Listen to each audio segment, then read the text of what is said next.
All right. Alors, bon après-midi, Véronique, comment ça va? Ça va super bien. Je suis tellement excitée. Comme on l'a dit, c'est mon premier podcast à vie. Puis en Oui. français, donc j'ai l'habitude de faire toutes mes vidéos en espagnol, mais là, de parler en français, c'est un petit peu stressant, mais bien excitée parce qu'enfin, ma famille et mes amis pourront comprendre. Ben oui, 100%. Puis c'est drôle juste pour mettre les gens un petit peu plus au parfum de qui tu es. Donc, Véronique, tu es présentement à Lima, ville que Ouais. tu as adoptée. Ça fait maintenant 3 ans que tu habites là-bas, depuis 2017. Tu es une Québécoise qui a décidé de tout quitter pour aller s'installer au Pérou. Tu es tombée en amour avec la culture, mais aussi tu as refait ta vie là-bas. Donc, tu viens, toi, en fait, d'un petit village, je pense. Peux-tu juste me dire d'où tu viens au Québec? de, de Cadillac. Pour ceux qui ne savent pas où est Cadillac, c'est en Abitibi-Témiscamingue, un village de 800 habitants entre Val-d'Or et Rouyn, qui sont les villes les plus connues en Abitibi. Donc, oui, effectivement, de passer de Cadillac, 800 habitants, à maintenant Lima, 11 millions d'habitants, ce fut un choc. C'est clair, c'est clair. Il y a un petit clash, comme on dit. Puis, non seulement ça, mais tu es créatrice de contenu. Donc, tu as, une belle communauté sur Instagram, sur YouTube. Puis, moi, ce qui m'impressionne vraiment de toi, c'est qu'en peu de temps, t'as tout de suite attaqué, en fait, les réseaux sociaux dans la langue espagnole. Donc, tu es devenu rapidement fluide. Puis, tu as bâti une belle communauté par rapport, justement, tu présentes du contenu sur ce qu'est ta vie en Amérique du Sud, sur tes différents voyages. Donc, beaucoup l'aspect culture qui ressort. Donc, moi, c'est ça qui a piqué ma curiosité. Puis, écoute, je pourrais continuer, mais je préfère que tu te présentes aux gens qui nous écoutent. Donc, qui es-tu, Véronique? Donc, moi, comme on l'a dit, j'ai grandi à Cadillac, en Abitibi. Ensuite de ça, je suis allée au cégep pour étudier en éducation spécialisée. Donc, j'ai fini ma technique 3 ans là-bas Mhm. à Rouyn-Noranda. Puis là, je pensais, bon, je veux pas juste du cégep, j'aimerais vraiment ça étudier à l'université. Donc là, je me suis en allée à Gatineau pour étudier à l'UQO pour être enseignante en adaptation scolaire. J'ai gradué, j'ai mon diplôme et tout. Mais durant mes études, j'avais toujours cette curiosité-là. J'avais vraiment l'envie d'aller justement dans un autre pays. Puis je pensais toujours, bon, j'ai un métier qui me permet de justement pouvoir travailler dans beaucoup de pays à travers le monde pour enseigner que ce soit le français ou l'anglais ou peu importe. Donc, enseigner Mhm. les langues. Et là, je pensais, bon, j'aimerais vraiment ça explorer un autre pays et tout. Et durant mon parcours universitaire, j'ai eu l'occasion de faire un stage au Panama. On a eu 3 semaines, une expérience au Panama. Et moi, comme enseignante en adaptation scolaire, j'ai pu enseigner dans une classe spécialisée. Donc, avec des élèves autistes, avec des élèves qui avaient la trisomie 21. Mhm. Et c'était incroyable de voir la différence. Donc là, c'est à ce moment-là que j'ai pris conscience que, waouh, au Canada, c'est vraiment très évolué, les mesures d'adaptation qu'on a pour ces élèves-là et tout. Et también, excusez, je me mélange. Oui, on va Et voir un aussi, petit peu d'espagnol, là. ouais, je me concentre pour parler en français, mon Dieu. OK. Et aussi, je me suis rendu compte à quel point les Panaméens étaient très intéressés par les savoirs que moi j'avais en tant que Canadienne. Donc là, ils me demandaient beaucoup qu'est-ce qu'on pourrait faire avec un élève autiste? Qu'est-ce qu'on pourrait faire pour l'aider et tout? Et moi, j'avais seulement 2 ans de bac à ce moment-là. J'avais fait 2 ans de bac et je me rendais compte que c'était comme wow, mes connaissances pour eux, ça valait de l'or. Donc là, j'ai beaucoup aimé cet échange-là que j'avais avec eux justement. Puis, à travers ces 3 semaines-là passées au Panama, Mhm. j'ai vraiment découvert la culture latine, donc la culture latine qui intéresse beaucoup, beaucoup de gens, beaucoup de Québécois, parce que je pense que les Québécois, on est vraiment très festifs, on est très joyeux, on est très open mind. Puis d'aller dans un endroit comme ça où les gens aussi sont vraiment ouverts, donc les gens t'invitent dans leur maison pour aller manger avec eux. Il y a beaucoup Chaleureux. la culture de chaleureux, la danse, les gros soupers avec plein de monde. Donc moi, j'ai vu ça et j'ai fait « wow ». Siento que pertenezco aquí, comme je sens que Mhm. j'appartiens à un endroit comme ça. Mhm. Donc, à partir de ce moment-là, l'année d'ensuite, j'ai eu l'occasion de faire un autre voyage. Puis j'ai pensé, bon, quel autre pays je pourrais visiter en Amérique latine? Bon, le Pérou, parce que c'est quand même très connu pour le Machu Mhm. Picchu. Et je me suis dirigée avec mon ami, dans le fond, au Machu Picchu. Donc, c'est là où tout a commencé. OK. Puis par la suite, c'est ça, tu as comme gardé un peu, t'as ramené au Québec ton intérêt pour la culture latine, puis tu continues à écouter un peu de la musique, tout ça, tu as comme continué à baigner un peu là-dedans. Ouais. Et puis là, c'est ça, raconte-nous un petit peu, ça a été quoi un peu l'événement déclencheur qui a fait en sorte que tu as dit, je veux aller m'installer au Pérou, de passer de le visiter à aller s'installer là-bas. Il y a comme une petite Ouais. différence. Effectivement. Donc là, c'est ça. Avec une amie, l'année d'ensuite, comme tu dis, toute l'année, je pensais à ça. J'étais obsédée par l'Amérique latine. J'écoutais seulement Daddy Yankee, Romeo Santos, la bachata. J'écoutais juste ça. Puis c'était comme une obsession. Puis je cherchais toujours des gens avec qui parler espagnol. Puis c'est juste ça que je voulais. Puis je me disais, qu'est-ce que je fais ici au Québec? Je pourrais être là-bas. Puis c'était comme vraiment, c'était rendu une obsession de vouloir aller vivre là-bas. OK. Donc là, je suis allée comme touriste parce que il me restait encore une année de bac que je devais finir avant d'avoir mon diplôme. Fait que c'était comme impossible de déménager du jour au lendemain. Je ne pouvais pas le faire. Donc bon, on va faire un voyage. Et là, justement, je suis allée au Pérou. Puis j'ai vu à quel point j'aimais le pays et tout. Donc, c'était comme pour moi un idéal pour pouvoir déménager là-bas. Mais j'étais aussi consciente que le fait d'être touriste et le fait de vivre, d'être résidente d'un pays, c'est différent. Parce qu'à ma première fois au Pérou, bon, tout était merveilleux. Je prenais le bus qui était plein de monde, bondé de monde, puis j'étais comme « Wow, c'est merveilleux! » Mais aujourd'hui, c'est plus ça, c'est sûr. Quand ça devient routine, c'est une autre paire de manches, comme on dit. Ouais. Exactement. Fait que là, dans le fond, c'est ça. Avec mon ami, on a passé 3 semaines ici. Puis là, j'ai pensé, bon, je pourrais regarder comment faire pour pouvoir enseigner ici. Et là, je me suis informée, puis j'ai su qu'à Lima, il y avait, Lima puis quelques autres villes au Pérou, il y a dans le fond l'Alliance française, que c'est un institut où on peut enseigner le français. Et moi, j'étais déjà enseignante, donc j'ai commencé à communiquer avec eux, envoyer des courriels. Et eux me disaient qu'ils étaient super intéressés parce que justement, ils voulaient un accent québécois. Parce qu'eux, il y avait plein de profs qui parlaient français ou un français d'Afrique, mais il n'y avait aucune québécoise. Puis on sait que le français québécois est très différent. Donc, ils étaient super intéressés, puis ils m'ont dit que oui, que le jour où j'allais déménager ici, qu'ils allaient m'engager. OK. Donc, c'est ça. Fait que par la suite, il y a eu plein de synchronicité aussi parce que, bon, tu as rencontré ton conjoint / mari actuel. Ça va faire combien de temps? Ça va faire bientôt 3 ans? Oui, exactement. 3 ans qu'on est ensemble, puis on a célébré un an de mariage voilà un mois. Ouais. OK, excellent. Ben, félicitations. Merci. Donc, je serais curieuse de savoir, tu sais, bon, ça s'est fait comment de prendre la décision jusqu'à faire le move, partir? Est-ce que ça a été quelque chose de facile, de fluide? Quelles ont été un petit peu les étapes pour passer de Québec à Pérou? Moi, j'étais vraiment dans un gros nuage de penser déménager et tout, c'est merveilleux. Donc là, j'étais très motivée. Évidemment, ça allait être des nouvelles expériences et tout. Et je me disais, bon, dans le cas où ça ne marche pas, je retourne au Québec, puis ça finit là. Oui. Heureusement, j'avais cette possibilité-là de pouvoir acheter un billet d'avion de retour, puis ça finit là. J'ai mes parents, il y a une maison où je peux aller, puis il n'y avait pas de problème. Donc, c'était comme, on va tenter le tout, puis si ça ne fonctionne pas, ben je retourne, puis ça finit là. C'est pas plus grave que ça va être une expérience de vie.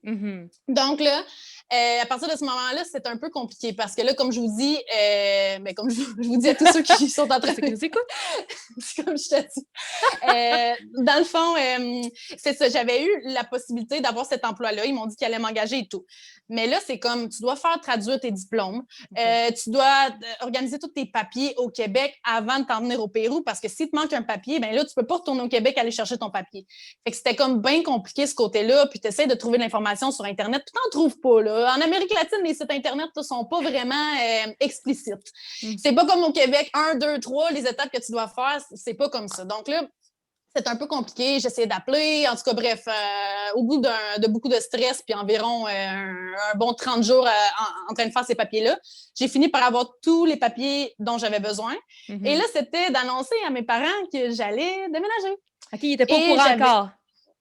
Pas vraiment. Non, j'en parlais, que j'avais un offre d'emploi et tout, mais je leur avais pas dit que c'est ça, que ça allait se passer. J'avais vraiment peur, j'anticipais, mon Dieu Seigneur.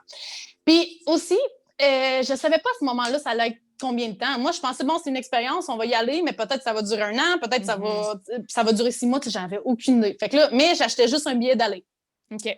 Et là, à ce moment-là, bon, ça a été toutes les choses aussi que j'avais dans ma maison là-bas. Mes parents devaient amener toutes ces choses-là en Abitibi pour le storage dans leur maison, tous mes trucs. Et là, à ce moment-là, quand j'ai dit à mes parents, bon, ben là, j'ai vraiment acheté mon billet d'avion, ouf, mon Dieu, mes parents étaient tellement tristes, ils m'en ont voulu longtemps, je pense. C'est ça qui a été le plus difficile parce que, bon, moi, je me lançais là-bas toute seule, je me lançais au Pérou, mais là, c'est de savoir que tes parents ne t'appuient pas nécessairement parce que mes parents, Pour eux, ils ne comprenaient pas. Ils me disaient, si tu as tout ce que tu veux ici, tu as tes études universitaires, tu as ta job, parce que moi, j'avais mon contrat, j'allais rentrer en septembre dans une école à Gatineau pour enseigner. Ils me disent, tu as déjà ta job, tu as ta maison, il y a l'auto puis tout. Qu'est-ce que ça te prend de plus? Pourquoi tu vas lâcher tout ça pour t'en aller au tiers-monde? Parce que mes parents, ils n'ont pas visité le Pérou, ils ne savent pas commencer, puis il y a beaucoup de gens qui ne savent pas commencer non plus, puis on a l'impression que c'est le tiers-monde, qu'il n'y a rien là-bas. Fait que là, eux ne comprenaient pas, puis ça les choquait de voir que tu as tout ce que tu veux, fille, puis pourquoi tu vas, genre, tout scraper ça pour t'en aller dans une ville où tu n'as rien? Puis là, pour moi, c'était comme, non, mais c'est l'aventure d'une vie, là, tu sais, j'ai rien à perdre. Puis c'était comme, tout est beau, tout est merveilleux, etc. Mais c'est ça, c'était vraiment dur pour moi de savoir que mes parents n'étaient pas contents, que mes parents étaient super tristes de ça, donc de sentir ce feeling-là. Puis aussi, quand j'ai mis la clé dans la serrure de ma maison pour la dernière fois, puis que je suis partie avec juste 2 valises, c'était comme, OK, toute ma vie, tout ce que j'ai bâti ici, ben, se résume à 2 valises. Puis je m'en vais, puis c'est ça, je m'en vais à Lima, puis je sais pas ce qui va se passer là-bas, tu sais. Fait que c'était comme, là, oui, j'ai versé des larmes dans le taxi en m'en allant à l'aéroport. C'était comme, hey, je suis en train de lâcher tout ce que j'ai, là. Genre, j'ai plus rien, là. Ouais. Puis, tu sais, parlons-en parce que Go Wild, c'est à propos d'écouter son gut feeling, tu sais, pour sentir qu'on mord à pleines dents dans la vie. Comme, c'était quoi ce gut feeling-là? C'était quoi ce sentiment, cet élément qui t'appelait, tu sais, qui était plus fort que justement verser quelques larmes, te dire, mon Dieu, je laisse toute ma vie, mais Colin, il faut que j'aille le vivre. Tu sais, c'était quoi cet appel-là? C'est qu'en fait, moi, je chantais qu'à chaque fois que je revenais de voyage, que je retournais dans ma même routine, je chantais genre, est-ce que je suis en train de passer à côté de quelque chose? Je sentais que j'allais stagner si je restais au Québec à la même place. Puis, tu sais, justement, j'avais fait l'achat d'une maison, puis j'étais comme, hey, je suis enchaînée, là. Je regrettais justement cette décision-là parce que je sentais que c'était comme un boulet, puis j'allais être enchaînée là. Puis, moi, dans ma vie, c'était dans ma tête, c'était comme, non, je dois aller explorer le monde, peut-être faire, peut-être 1 an, je sais pas, en Amérique latine, peut-être 1 an en Thaïlande, je sais pas, mais tu sais, dans ma tête, c'était comme, avant de s'établir pour vrai, d'avoir des enfants et tout, je devais aller voir plus loin que ça, puis voir vraiment qui j'étais parce que réellement qui j'étais parce que je sens que chaque fois que j'ai fait des voyages, c'est là que j'ai appris à découvrir qui j'étais, à découvrir mes forces, puis à découvrir aussi mes faiblesses. Puis pour vrai, chaque voyage me fait grandir énormément. Puis je pense que les gens qui voyagent pas, peut-être qu'ils comprennent pas ça. Justement, mes parents ne voyagent pas, donc pour eux, c'est comme pourquoi tu dépenses ton argent dans les voyages, pourquoi tu t'en vas là-bas. Mais pour moi, c'est la vie, puis c'est vraiment ça qui me fait sentir vivante. Ouais. Fait que tout ça pour dire que quand, dans le fond, chaque fois que je revenais de voyage, j'étais triste. Toute l'année, je faisais juste planifier mon prochain voyage. J'étais comme, qu'est-ce que je fais ici encore? Qu'est-ce que je fais? Pas que je n'étais pas heureuse dans mon environnement, tu sais, mes amis et tout. C'est sûr que j'adorais ça, mais je sentais que personnellement, pour ma croissance personnelle, pour ma réalisation de soi, j'avais besoin justement d'aller dans un autre pays pour me prouver ce que je valais. Donc, au moment où j'ai eu cette opportunité-là et justement, je terminais mon diplôme, c'était comme, OK, j'ai mon diplôme d'enseignante, ben go for it. Là. J'ai vraiment la chance que je peux aller. J'ai déjà un offre d'emploi là-bas. Donc, je pourrais y aller. Puis, comme je te dis, c'était bon, non. Bon, non. si je m'en vais là-bas puis que ça ne fonctionne pas, ben je retourne, puis ça finit là, puis ça va être une expérience. Donc, moi, ce qui me motivait, c'était vraiment let's go, avoir une nouvelle expérience, puis pas le regretter. Parce que je savais que si je le faisais pas, un jour dans ma vie, j'allais penser, qu'est-ce qui serait passé si j'étais allée là-bas? Ouais. Puis j'ai envie de nous amener au Pérou. Donc là, tu pars, tu es avec tes 2 valises, tu arrives là-bas. C'était quoi le plan? Commencer à travailler justement pour cette école-là? Est-ce que tu allais habiter chez ton copain? C'est directement dans la famille? C'était quoi un peu la dynamique d'arrivée? Oui, exactement. Donc, c'est ça. Le but, c'était d'avoir cet emploi-là. Mais là, on s'entend que tu arrives au pays avant d'avoir ta carte de résidence. Là. C'est des mois. Là. Donc là, quand je suis arrivée avec mes valises, oui, je suis allée dans la famille. Dans le fond, j'avais une chambre. Okay. On était 5 dans la même maison. Oui, on était 5 dans la même maison. Puis c'est ça. Moi, j'avais ma chambre là. Donc, c'était comme, OK, moi, je suis habituée d'avoir ma maison toute seule. Puis là, je me ramasse dans une place où, dans le fond, c'est un appartement pour 5. Il n'y a pas d'eau chaude. Puis c'est pas parce qu'ils sont pauvres ou whatever, mais c'est juste qu'il y a beaucoup de monde à Lima qui n'ont pas l'eau chaude parce qu'ils sont habitués de se doucher avec de l'eau froide. Puis bref, c'est ça. Mais il n'y avait pas d'eau chaude, donc c'est comme un traumatisme pour moi. C'était vraiment bizarre d'être plusieurs personnes dans un même petit appartement. Donc, ça, c'était déjà un choc pour moi. Mais j'étais comme, bon, ben, go for it. Hein? Immersion. Tout ou rien. Oui, exactement, l'immersion. Puis, je chantais ça a vraiment été un beau feeling parce que je disais, hey, même si j'ai juste un lit, dans le fond, j'ai rien ici, là, j'ai juste un lit, je me sens plus comblée qu'avec tous les biens matériels que j'avais, dans le fond, à Gatineau où je vivais. Donc, à Gatineau, j'avais tous les conforts du monde, le bain, puis toute la grosse maison, le barbecue, etc. Mais dans le fond, je n'étais pas plus heureuse que dans ma petite chambre au 11e étage à Lima. Fait que là, j'ai découvert que c'était vraiment ben, c'est pas les biens matériels, en fait, qui font le bonheur de quelqu'un. Donc, c'est ça. Ça a été, oui, un choc, mais je me suis adaptée super rapidement. Puis, dans le fond, j'étais heureuse, puis j'étais heureuse de tout ce que je découvrais chaque jour. Et là, à ce moment-là, donc, ça a été un processus de 2-3 mois pour avoir enfin ma résidence pour pouvoir commencer à travailler. Donc là, c'était 2-3 mois que j'étais comme dans la maison. Puis là, je me rendais compte que j'étais seule. Dans le fond, j'étais seule. Puis là, surtout quand je voyais mes amis, mes meilleurs amis au Canada, qui se réunissaient pour faire des parties puis tout. Puis je voyais les photos sur Facebook, sur Instagram. Puis là, je dis, mes amis sont en train de faire le party, puis moi, je suis ici, j'ai personne. Fait que là, ça, c'était vraiment dur les premiers mois avant que j'aie des amis au Pérou. C'était comme tout me faisait mal. Mon premier Noël, sans ma famille, mon Dieu Seigneur, j'ai pleuré toute la journée de Noël. C'était comme, il n'y avait rien pour me consoler. Moi, je pensais que ma famille est là-bas, puis moi, dans le fond, je ne suis pas là, je ne suis pas avec eux. Fait que ça a été vraiment un gros choc pour moi. Puis ensuite de ça, peu à peu, j'ai commencé à trouver du bénévolat. J'ai fait du bénévolat dans un centre où il y a des enfants délaissés, dans le fond, des enfants orphelins, etc. Donc, j'ai commencé à faire du bénévolat. J'ai commencé à voyager un petit peu plus dans le pays. Donc là, mon homesick a passé un peu parce que j'ai commencé à me sentir utile. Donc, je me suis rendu compte que le fait de développer une routine ici, d'avoir un travail, d'avoir des amis, d'avoir un entourage, une famille et tout, c'est ce qui a fait passer un peu ce homesick-là. C'est sûr que je m'ennuie de ma famille et tout, mais là, c'est rendu ma routine ici, donc c'est plus comme tous les jours. Oh mon Dieu, qu'est-ce que je fais ici? C'est ça, ça finit par passer parce que tu t'occupes, parce que tu tisses des liens avec des gens, puis c'est ça, tu te rapproches tu te refais ta vie, bref, ailleurs. Mais j'ai envie de te parler, en fait, y a-tu eu des éléments quand tu es arrivé, des éléments qui ont été confrontants? Autant sur le plan personnel que peut-être professionnel. Je pense entre autres, je te donne une piste là, que j'ai vue dans une de tes vidéos que je trouvais vraiment intéressante. Tu disais, tu dépends de personne sauf toi-même quand tu arrives au Pérou. Je sais pas, je te lance la question. Oui, ben dans le fond, il y a eu quelques éléments, oui, confrontants, quelques chocs culturels que j'ai eus, si je pourrais dire. Moi, j'étais habituée au Canada, on sait très bien qu'on peut marcher avec le cellulaire dans la poche arrière du jean, puis il n'y a pas de problème. Là. Dans le bus, peu importe, puis même si tu oublies ton cellulaire sur la table, il y a quelqu'un qui va te l'amener. Ici, mon Dieu Seigneur, surtout les premiers jours, moi, j'étais vraiment insouciante, puis je faisais confiance à tout le monde. Donc là, j'avais mon cellulaire dans la poche arrière.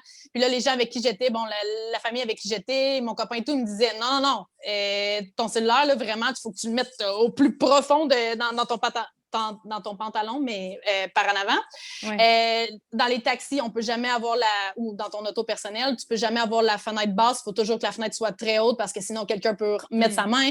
Quand tu es à un feu rouge, tu peux pas être en train de texter parce que quelqu'un pourrait briser ta vitre pour prendre ton cellulaire. Donc, ça a été beaucoup de choses comme ça que j'ai dû m'habituer parce qu'évidemment, je dis pas que tout le monde est mauvais, mais oui, effectivement, les conditions économiques sont pas les mêmes. Ça justifie pas les vols qu'il y a, mais oui, il y a beaucoup de gens qui sont dans le besoin. Donc, malheureusement, il y en a beaucoup plus qui volent qu'au Canada, que le gouvernement appuie tout le monde.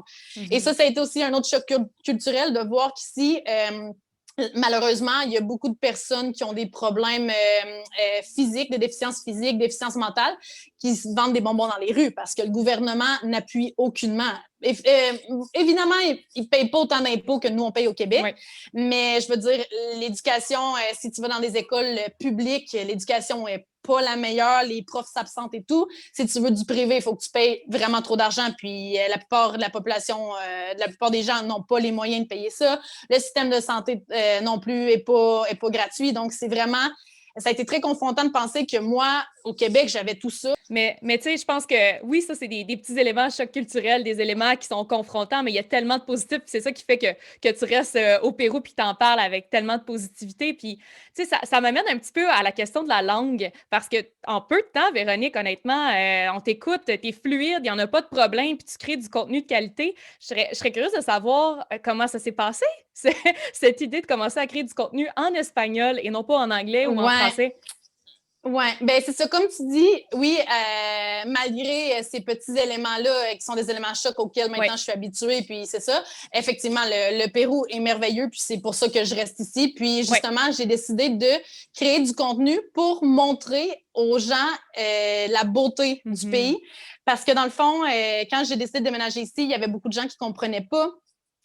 Qui me disait comment tu peux laisser le Canada pour t'en aller au Pérou, mon Dieu Seigneur, et tout. Et même les mêmes Péruviens me disaient la même chose, me disaient comment une Canadienne peut laisser le Canada pour s'en aller ici. Il n'y a rien ici, sauf le Machu Picchu, les Péruviens même. Donc là, moi, je pensais, hey, on doit faire quelque chose pour ça. Puis là, justement, on avait passé une année à voyager à travers le Pérou dans différentes villes. Puis on avait beaucoup de photos de voyage, de photos puis des vidéos vraiment courtes, mais tu sais, quelque chose bien casero, bien qui est vraiment casero? homemade. OK. Casero, homemade.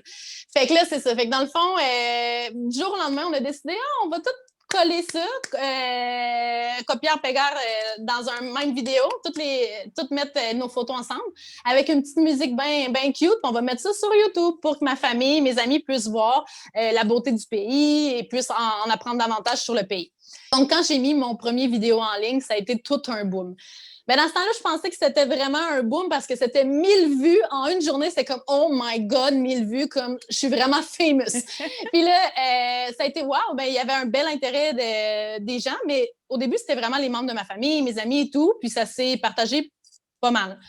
Puis là, à un moment donné, j'ai commencé à avoir des commentaires de latinos, j'imagine des Péruviens, qui me disaient « Ah, tu devrais faire d'autres vidéos, tu devrais faire d'autres vidéos. » Donc là, au début, mon intention, c'était comme que la chaîne soit plus dirigée aux Québécois ou aux Canadiens par rapport au Pérou. Donc, j'ai décidé de faire un premier vidéo qui allait être à propos des mythes qu'on a par rapport au Pérou, que souvent on pense qu'il y a beaucoup de drogue, que c'est dangereux 100% du temps, puis que tout le monde se promène avec des lamas dans les rues, puis tout. Fait que là, j'ai dit, bon, ben, je vais parler de ça. Fait que là, j'ai fait un vidéo. Oui, en français, parce que j'ai jamais eu l'intention dans ma vie d'être créatrice de contenu. Ça n'a jamais été mon intention pour vrai. Moi, j'étais prof, donc là, tous mes réseaux sociaux étaient privés. Pour vrai, c'était vraiment pas l'intention d'être famous, rien pantoute. Moi, j'enseignais ici, j'étais contente, tout était correct. Mais là, ça comme j'ai dit, bon, ben, je vais faire une vidéo pour parler des mythes, pour que le monde connaisse plus à propos du Pérou, puis qu'il sache que c'est pas dangereux comme on pense, etc. Puis là, bref, j'ai fait un premier vidéo, puis là, il y a quand même eu pas mal de vues, mais là, les gens me disaient « Ah, tu devrais faire une vidéo en espagnol, on comprend pas. » Puis là, j'ai commencé à avoir comme des gens d'Amérique latine qui ont commencé à me suivre. Puis là, j'ai pensé, bon, ben, je pourrais faire un vidéo. Puis là, on n'avait aucune idée. On filmait avec un cellulaire. Le son, il était vraiment mauvais. On faisait le montage dans le cellulaire même. Fait que là, c'était comme, fait que je le fasse une fois, tout correct, sans me tromper, parce qu'on ne pouvait pas couper, là. Fait que là, c'est comme, tu te trompes après 5 minutes, ben, tu recommences ton vidéo. Puis là, je m'écrivais tout un script parce que je n'étais pas capable d'improviser, puis ça me gênait trop. Puis là, au début, mon premier vidéo, vous allez voir, là, je parle, puis je suis comme, bonjour, mon nom est Véronique Angers. Puis je bouge même pas, je bouge pas mes mains parce que j'essaie de contrôler ma face, j'essaie de contrôler tout en pensant que ça va être parfait, mais j'ai juste l'air vraiment trop fake. Ouais, puis bref, fait que là, c'est ça. Donc là, j'ai dit, OK, ouais, on pourrait essayer une vidéo en espagnol, mais dans ce temps-là, on remonte à 2 ans. Mon espagnol était bon, entre guillemets, mais c'était pas le meilleur. Parce que, c'est ça, moi, j'enseignais à l'Alliance française quand je suis arrivée. Donc, évidemment, je pratiquais pas l'espagnol tant que ça. Puis avec mon copain, maintenant mari, je parlais juste en anglais. C'était vraiment difficile pour moi, l'espagnol. Je comprenais un peu. Ben, je comprenais quand lui parlait, mais quand c'était quelqu'un d'autre avec un accent un peu différent, je comprenais pas. Donc, bref, mon espagnol était correct, mais intermédiaire. Et là, ce jour-là, on a décidé de faire une vidéo en espagnol qui allait être pourquoi je préfère le Pérou plus que le Canada. Okay? Ça a été juste pour montrer les points positifs du Pérou pour que les gens arrêtent de penser que le Canada, c'est le meilleur pays du monde, mais que puis le Pérou, il ne se passe rien. C'était vraiment pour montrer que tous les pays ont quelque chose de beau à offrir. Donc, c'est ça, j'ai commencé à donner des raisons. Vraiment, c'était comme une vidéo genre, mais il y a beaucoup de fruits au Pérou, puis la température est bonne, il fait pas trop froid. C'est toujours comme une température qui est quasiment la même tous les jours. Il pleut pas à Lima, puis des trucs comme ça. C'était vraiment basic. Mais j'ai comme eu genre 100 000 vues. Là, puis j'ai eu vraiment plus d'abonnés. Puis là, c'était comme, oh mon Dieu, il y a vraiment beaucoup d'abonnés. Il y avait comme 5000 abonnés dans ce temps-là, en une semaine, je crois. Là, c'était comme, OK, ben on pourrait faire une autre vidéo en espagnol, un autre, un autre, un autre. Puis là, finalement, quand on a vu aussi, dès le premier mois, on a pu monétiser. Oui. Recevoir de l'argent avec YouTube. Là, c'était comme, bon, ben, ça pourrait être, dans le fond, une autre source de revenus. Parce qu'évidemment, comme enseignante, je gagnais pas beaucoup. Donc là, on a continué. Puis on aimait ça aussi parce que c'était de pouvoir partager autant la culture canadienne. Parce que justement, un mois après avoir commencé YouTube, moi, je suis allée au Canada. Donc, j'ai amené le cellulaire avec moi pour pouvoir filmer mon peuple de 800 personnes, mon village. Mon village. Oui. Oui, mon village de 800 personnes. Après ça, dans le fond, je filmais un peu le Noël, comment c'était, la fondue, la raclette, pour montrer justement aux Péruviens, aux hispanohablantes, comment ça? Aux hispanophones. Hispanophones? Ouais. Hispanophones. Aux hispanophones, comment c'était le Canada, parce que, évidemment, c'est pas tout le monde qui a pu aller au Canada. Donc, je recevais vraiment des bons commentaires, les gens qui étaient très intéressés, autant du point de vue, dans le fond, de voir eux-mêmes ce qu'il y avait au Pérou, parce que je faisais beaucoup de voyages, puis je montrais des villes au Pérou qu'eux avaient jamais visitées. Donc, beaucoup de Péruviens me disaient, waouh, moi, je suis péruvien, puis je connaissais même pas cet endroit-là. Merci de nous montrer ça. Puis ensuite de ça, waouh, j'aime ça voir les traditions canadiennes. C'est vraiment intéressant et tout. Donc là, on a continué avec ça en faisant 2 vidéos par semaine. Puis là, évidemment, plus tu as de followers, plus tu te rends compte que tu dois améliorer la qualité des vidéos. Donc là, on a investi dans une caméra, on a investi dans un nouvel ordinateur, dans des cours, dans le fond, de montage, parce que mon mari connaissait rien de ça. Fait que là, peu à peu, on s'est équipé davantage pour pouvoir avoir des vidéos de plus grande qualité. Est-ce que tu dirais que maintenant, c'est vraiment ça? En fait, vous êtes rendus toutes les deux comme un peu une team, puis vous créez ensemble le contenu, puis c'est devenu, en fond, votre revenu principal, ou comment est-ce que ça a évolué? Oui, dans le fond, ça a toujours été depuis le jour 1 que mon mari me filme et moi, je suis devant la caméra. Donc, il n'y a jamais une autre. Il y a parfois des gens qui nous aident à filmer maintenant parce que les productions sont beaucoup plus complexes. Mais ça a toujours été mon mari présent dans tout. Fait que les brainstorms, la préparation, lui, est toujours là. Donc, c'est comme un manager, un caméraman, un guioniste, la personne qui est un scripteur. Donc, c'est vraiment, c'est ça, la tête un peu derrière tout ça. Puis, évidemment, on est le team principal qui regarde pour le contenu, les sujets qu'on pourrait aborder, les voyages qu'on pourrait faire, etc. Mais là, un jour, c'est devenu tellement grand parce que moi, je continuais d'enseigner. Donc là, j'enseignais tous les jours et le soir et les fins de semaine, c'était exclusivement pour filmer des vidéos ou pour faire le montage. Donc là, moi, j'avais plus de vie parce que, dans le fond, j'enseignais, puis là, le soir, je faisais juste filmer et tout. Donc là, notre vie de couple était seulement pour filmer des vidéos. Et là, quand l'année scolaire s'est terminée, ma 2e année scolaire comme enseignante ici, j'enseignais l'anglais. J'ai changé pour aller dans une école privée pour enseigner l'anglais. À ce moment-là, j'ai dit, bon, en décembre, l'année scolaire s'est terminée. Puis j'étais comme, bon, je pense que là, on doit faire le saut et se dédiquer seulement aux réseaux sociaux parce que là, c'était trop, je ne pouvais pas faire les deux en même temps. Mais là, c'était vraiment épeurant parce que je me disais, bon, je laisse ma source de revenus qui est stable pour m'en aller vers quelque chose qui fluctue tous les mois. Parce que dans le fond, peut-être qu'un mois, je peux gagner 500 $, mais le mois d'après, 100 $ ou peut-être 3 000 c'est vraiment travailleur autonome. Donc, c'est ça, sans filet, là.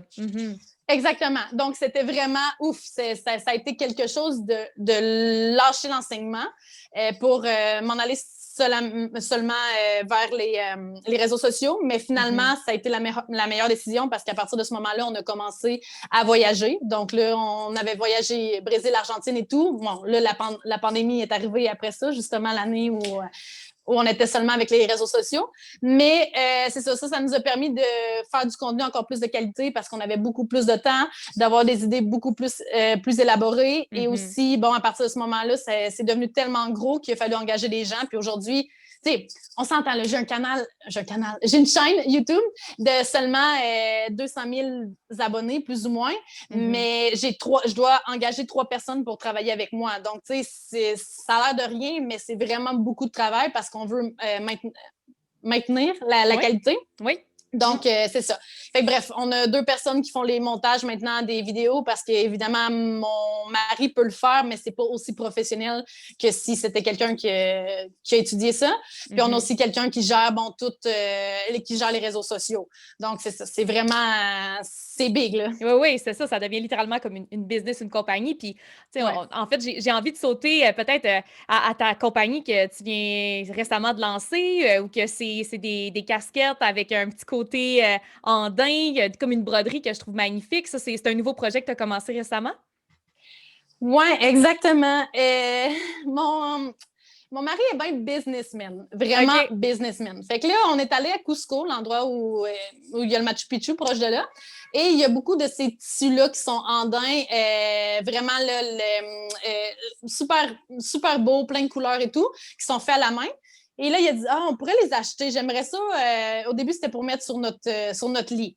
Et là, ensuite de ça, quand il a vu les couleurs, il a dit, tu sais, j'aimerais vraiment ça, faire des casquettes avec ces tissus-là. Là, j'étais comme, OK, mais là, tu sais, moi, je vois toutes les étapes. Je dis, c'est pas juste faire une casquette, on la lance, puis c'est tout, là. Non. Faut que tu penses au marketing, faut que tu penses que tu dois enregistrer la marque, trouver c'est quoi le logo, faut que tu le formalises avec les impôts et tout et tout. Moi, je voyais toutes les étapes, j'étais comme, non, j'ai pas envie de commencer ça. Puis bref. Fait que là, il est comme, s'il te plaît, là, ça va fonctionner, je suis sûre et tout, là. Là, j'étais comme, bon, c'est bon, mais t'achètes juste 20 mètres de tissu, on n'achète pas plus que ça. Là, ça a fini qu'on a ramené ça à Lima. Puis là, bon, c'était de commencer toutes les étapes, de voir c'est quoi le tissu principal pour faire la casquette, c'est quoi le modèle de la casquette, de faire le design, dans le fond, des casquettes qu'on voulait, trouver c'était quoi le logo, les boîtes pour l'envoyer, trouver comment on va faire le shipping et tout et tout. Donc, c'était bien les étapes. On a été tout le mois de décembre en train de faire ça. Puis finalement, bon, ben, on a lancé officiellement justement le 31 décembre. Et c'est ça, donc ça a fonctionné super bien. Puis on aime beaucoup ça parce que justement, c'est un détail de la culture péruvienne. Oui. Mais aussi notre logo, dans le fond, c'est un logo qui est une tête d'orignal avec la tête du lama. Puis dans le fond, c'est ça, la tête d'orignal, c'est pour représenter mon beau-père, qui dans le fond, c'est l'homme de ma vie. Et c'était important d'avoir cette touche-là un petit peu canadienne, péruvienne à travers nos casquettes. Et bon, c'est ça. Fait que là, on a environ 8 modèles pour le moment. On est en train de penser à d'autres modèles puis faire d'autres collections parce qu'ici au Pérou, on a 3, dans le fond, régions bien importantes qui est la jungle, les montagnes et la côte. Exactement, que c'est dans le fond les plages. Ici à Lima, par exemple, c'est la côte. Donc là, ça, c'est notre collection des montagnes qui est dans le fond Cusco et tout, représenté par ces tissus-là. Et là, bientôt, on va faire la collection de la jungle aussi. Génial. Puis ça, est-ce que, mettons, nous, Canadiens, on peut se procurer ça, des petites touches péruviennes comme ça? Le problème, c'est le shipping. Je suis en train de regarder comment faire le shipping parce que, mettons, là, la casquette, elle coûte 100 soles, OK? Mais le shipping, la petite boîte coûte 500 soles l'envoyer au Canada, donc 5 fois plus cher. Donc là, nous, on va venir au mois de juin. Donc oui, je vais en amener moi-même pour ceux qui veulent en acheter au Canada, mais en ce moment, on est en train de regarder le shipping à l'international. On ne sait pas encore comment le faire. Donc là, on est en train de regarder ça. À confirmer. Mais somme toute, quand ça sera disponible, je mettrai le détail dans le podcast. Mais écoute, on migre tranquillement vers les questions rafales. Mais juste avant, j'aime ça aller un petit peu plus sur le côté développement personnel, faire un genre de petite réflexion sur ce que tes dernières années t'ont amené. Puis, on dit souvent que changer de pays, c'est s'ouvrir à des nouvelles opportunités, c'est se réinventer. Puis, je pense qu'il y a un exemple parfait de se réinventer. Puis, justement, est-ce que la Véronique d'avant versus la Véronique d'aujourd'hui, en quoi est-ce que ton expérience péruvienne, qui continue encore jusqu'à aujourd'hui, mais t'as changé? Exactement. Réinventer, c'est le meilleur mot que tu ne pourrais pas utiliser. Pour vrai, c'est exactement ça parce que tu arrives dans un nouveau pays. Bien souvent, tu ne peux pas faire le même emploi, exercer le même emploi que tu avais. Parce que moi, en tant qu'enseignante pour les enfants handicapés en adaptation scolaire, mon espagnol n'était pas suffisant pour que j'aille dans un endroit où les enfants avec trisomie, autisme, peu importe, puis leur enseigner. Donc, j'ai dû passer à l'enseignement du français ou de l'anglais, chose qui n'était pas, dans le fond, ce qui n'était pas ce que j'avais étudié. Donc, j'ai dû apprendre ça. Donc, professionnellement, oui, j'ai vraiment grandi énormément parce que j'ai pu exercer différents emplois que j'aurais jamais fait en restant au Québec. Ensuite de ça, bon, avec les réseaux sociaux, c'est pas quelque chose qui arrive à tout le monde, mais c'est ça, ça a vraiment été quelque chose qui s'est passé. Puis, dans le fond, j'ai tellement grandi, j'avais pas la confiance que j'ai en ce moment. J'ai toujours pensé que j'avais beaucoup de confiance en moi, mais finalement, en commençant les réseaux sociaux, je me suis rendu compte que c'était pas évident de justement être à l'aise de parler devant une caméra, d'être à l'aise quand il y a des gens qui t'arrêtent dans la rue pour te saluer et tout. Donc, ça a vraiment été quelque chose pour moi que j'ai développé. Et aussi, par rapport au Pérou en tant que tel, moi, j'étais vraiment quelqu'un de très tranquille, si je peux dire. Quand il y avait quelque chose qui me dérangeait, je parlais pas. Je laissais, bon, ben, s'il y a quelqu'un qui me dérange ou peu importe, il y a quelqu'un qui a fait quelque chose de pas correct, je le disais pas. Ou je m'en allais dans un restaurant, si la bouffe était pas à mon goût, je le disais pas non plus, je la mangeais puis c'est tout. Mais ici, j'ai appris que vraiment, une personne doit vraiment faire valoir ses droits. S'il y a quelque chose que tu n'aimes pas, ben, c'est normal dans la culture ici. C'est comme, non, mon assiette n'est pas correcte, mon plus n'est pas correct. Non, tu ne dois pas faire ça. Moi, j'étais là avant toi. Donc, les gens vraiment le disent, c'est quelque chose qui les dérange. C'est ça que j'ai appris à développer. Vraiment, avant, il y avait quelque chose qui me dérangeait puis je ne le disais pas. Mais maintenant, peu importe ce qui me dérange, je le dis puis je fais valoir mes droits. Je me sens beaucoup mieux avec ça parce qu'il n'y a plus personne qui me pile sur la tête comme avant. Puis, tu sais, ça, c'est peut-être plus un petit ajout personnel, mais je serais curieuse de t'entendre là-dessus, l'aspect peut-être plus famille, tu sais, familial. Est-ce que tu sens que ça l'a changé un petit peu? Parce que, tu sais, les traditions québécoises, le plus vite tu es parti de la maison à 18 ans, le mieux, tu sais, du moins, c'est ce qui est valorisé, l'autonomie. Moi, je te laisse me parler de ça un petit peu. Ouais. Moi, je peux te dire que dans les premiers temps, quand j'étais ici, quand je parlais avec un Péruvien, puis que, mettons, je sais pas, un Péruvien qui avait, je sais pas, 35 ans ou 40 ans, puis là, ah, tu vis où? Ah, je vis dans la maison de ma mère. J'étais comme 40 ans, puis tu vis chez tes parents. Oh my God! Mais ici, je me suis rendu compte que, bon, il y a différentes raisons. Premièrement, pour le fait que les maisons coûtent très cher, donc c'est pas tout le monde qui peut vraiment aller payer une maison ou bien s'en aller chez ses parents. Donc, la plupart du temps, ils vivent tous en famille. Mais surtout, c'est que vraiment, ils aiment leur famille, ils sont habitués d'être ensemble. Puis, si jamais il y en a un qui déménage, ben, il va toujours, de toute façon, retourner à la maison pour faire participer au déjeuner familial et tout. Donc, dans le fond, c'est ça, ça a vraiment changé pour moi parce que quand je suis déménagée ici, c'était comme, OK, dimanche matin, ton appartement, que tu pensais qu'il y en avait juste 5 qui rentraient, ben là, ils sont 35 dans l'appartement. C'était comme, oh mon Dieu. Puis là, tu sais, puis là, ils viennent le matin tôt, puis ça reste jusqu'au soir. Là. Puis c'est ça. Pour moi, au début, c'était vraiment spécial parce que je me disais, wow, tu sais, j'aimerais ça comme ma tranquillité parce que dans le fond, moi, j'étais habituée. C'est comme, tu vas peut-être dîner chez tes parents, mais genre, 2 heures plus tard, t'es parti, puis ciao, bye, puis on se revoit la semaine prochaine ou whatever. Puis, tu sais, même moi, je n'habitais pas dans la même ville que mes parents, puis je les voyais comme 2 fois à l'année, puis c'est correct, puis c'est le même qu'on est élevés. Bref, fait que ça a été vraiment quelque chose auquel j'ai dû m'habituer, m'adapter.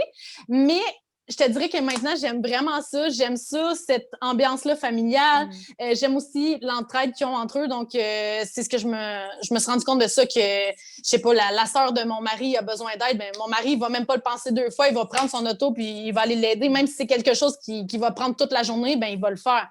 Puis, c'est ce que je pensais aussi, c'est que en arrivant ici, au début, je vivais dans l'appartement. Puis évidemment, je n'avais pas l'argent pour payer l'appartement avant d'avoir mon premier salaire. Puis je disais, oh mon Dieu, je vais leur devoir la lune. Mon Dieu Seigneur, qu'est-ce que je vais faire? Puis eux, c'était comme, non, non, non, tu nous dois rien. Là, regarde, le jour où tu pourras, tu nous inviteras un souper, quelque chose de genre. Puis c'était comme, c'est pas donnant-donnant. Comme au Québec, c'est comme, si je te donne 5 piastres, mais la prochaine fois, tu vas me redonner 5 piastres. Ou tu sais, c'est toujours équivalent. Puis ici, je vois que c'est beaucoup. Les gens sont très ouverts. Ouais, c'est ça, très ouverts, très chaleureux. Ah, je t'invite à souper, mais c'est pas parce que nécessairement tu dois m'inviter toi aussi à souper. C'est pas toujours, je t'invite avec un arrière-pensée. Évidemment, c'est pas tous les Québécois qui sont comme ça, mais je parle en général, là, ce que j'ai vu. Mais bref, c'est ça. Fait que oui, effectivement, j'ai beaucoup plus ce côté-là familial qu'avant. Vraiment intéressant, vraiment intéressant. Puis je pense que c'est ça aussi qui nous attire, c'est dans un sens, quand on connecte bien avec les Latinos, tout ça, on va comme chercher un peu ce qui nous manque. Puis je pense que l'aspect, en tout cas, du moins, moi, pour avoir eu m'être entourée de beaucoup de familles latines, c'est ce qui me fait rester, tu sais, je trouve ça beau, je trouve que c'est enveloppant, en fait. Exactement. Mais écoute, Véronique, est-ce que tu es prête pour les questions rafales? Oui, oui. Ouais. Première chose qui te vient en tête, OK? Une peur que tu as laissée aller récemment. Oh my God. Mon Dieu, ça sera pas en Raphaël ben, hein? C'est moi aussi avec mon choix de question. Attends un petit peu. Une peur que j'ai laissée aller récemment. Euh, de vouloir... non. Non. Non, passe. Passe? OK. Une Passe. ville, c'est correct, on y reviendra au pire. Une ville, endroit méconnu au Pérou qu'il faudrait absolument visiter parce que Dieu sait que tu l'as visité, ton beau Pérou, là. Méconnu? Ouais. Oxapampa. Oxapampa, qui est reconnu pour... Oxapampa. Dans le fond, c'est une colonie de gens de l'Autriche et de l'Allemagne qui sont venus pour immigrer ici, il y a 100 ans. Fait que c'est le seul endroit au Pérou qui a, dans le fond, les maisons en bois avec les toits qui sont en triangle comme on a nous, parce que dans tout le reste du Pérou, les toits sont plats. Okay. Mais là-bas, c'est vraiment toute cette influence-là de l'Allemagne et de l'Autriche. Donc, c'est vraiment un endroit unique en plein milieu de la jungle. OK. Je vais aller googler ça. Ouais. Est-ce que tu es plus salsa ou reggaeton? Avant, je te dirais reggaeton, c'était tout ce que j'écoutais, mais maintenant, je veux même plus rien savoir du reggaeton quand j'ai commencé à comprendre les paroles, comprendre ce que ça voulait dire. Fait que là, je te dirais salsa all the way. Salsa. Puis je pense qu'il y a la petite musique andine ou quelque chose d'un peu plus local qui est quand même populaire. Oui, hein? oui, ouais. Exactement. Ça, j'écoute beaucoup, mais entre les deux, ce serait salsa. Okay. Tu es latina parce que, complète la phrase. Parce que je me suis adaptée au Pérou comme si j'étais née ici. Et tu es québécoise parce que? Parce que mon accent s'en va pas. Et on termine avec un fait wild sur toi dans la thématique du podcast. Oh mon Dieu, mon Dieu, mon Dieu. Ben, je pense que l'affaire la plus wild que j'ai fait, ce serait de tout laisser pour déménager ici au Pérou. Je pense que ça, c'est le plus wild que j'ai fait dans ma vie. Puis sinon, je pense que c'est le plus wild que j'ai fait. Ouais. Ça répond pas mal aussi à la première question, qui est une peur quand même assez forte de se pitcher dans le vide puis tout laisser. En tout cas, bref. Exactement, parce qu'avant, je planifiais tout de même. Puis ça a été la première fois, justement, en me lançant au Pérou, ça a été la première fois que je ne pouvais pas tout planifier ce qui allait se passer. J'aime ça. Puis dis-moi, où est-ce qu'on peut te suivre, ma chère Véronique, sur les réseaux sociaux? Puis qu'est-ce qui s'en vient pour toi?